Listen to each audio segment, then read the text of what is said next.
செம்மொழி மாநாடு கோவையில் நடைபெறுவதை முன்னிட்டு சென்னை மாநகராட்சிக்கு உட்பட்ட பகுதிகளில் உள்ள வணிக வளாகங்கள், சிறு மற்றும் பெரிய கடைகளில் பெயர் பலகைகளை தமிழில் வைக்க வேண்டும் என்று மேயர் உத்தரவிட்டிருந்தார். கொடுக்கப்பட்ட காலக்கெடு வரும் 20ஆம் தேதிக்குள் முடிவடைவதால் அடுத்த கட்ட நடவடிக்கை குறித்து ஆலோசிக்க மேயர் தலைமையில் வணிக சங்க தலைவர்கள் மற்றும் நிர்வாகிகளின் ஆலோசனை கூட்டம் ரிப்பன் பில்டிங்கில் நடந்தது.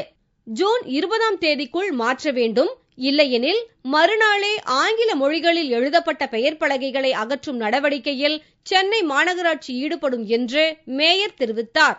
எந்தெந்த தமிழுக்கு எந்தெந்த ஆங்கில வார்த்தைக்கு தமிழ் விளக்கம் என்கின்ற வகையில் ஒரு 150 வார்த்தைகள் அடங்கிய ஒரு துண்டு பிரசுரங்கள் ஏற்கனவே அச்சடிக்கப்பட்டு வணிகர் சங்கங்களுக்கும் தரப்பட்டிருக்கிறது.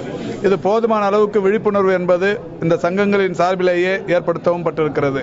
20ஆம் தேதி மாலைக்குள் அந்த முழுமைப்படுத்தப்பட்ட தமிழ் பெயர் பலகைகள் சென்னையில் இருக்கும்.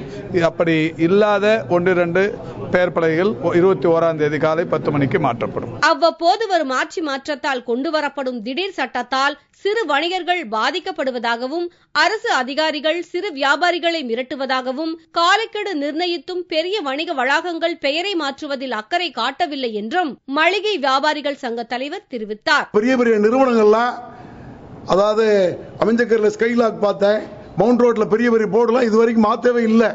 சிறு வணிகர்களை தான் மேயர் சுப்பிரமணியம் அவர்கள் அதிகாரிகள் வைத்து மிரட்டுகிறார்களே தவிர பெரிய பெரிய நிறுவனங்கள் இதுவரைக்கும் மாற்றவில்லை. கேட்டால் 21ஆம் தேதிக்கு பிறகு மாற்றுகிறோம் என்கிறார். இதற்கு முன்னால் 2 வருடத்துக்கு முன்னால் இதே மாதிரி தமிழில் போர்டு வைக்க ஒன்று சட்டம் வந்த பொழுது ஒன்றும் பண்ண முடியவில்லை. கடைசியில் வாபஸ் வாங்கிவிட்டார்கள்.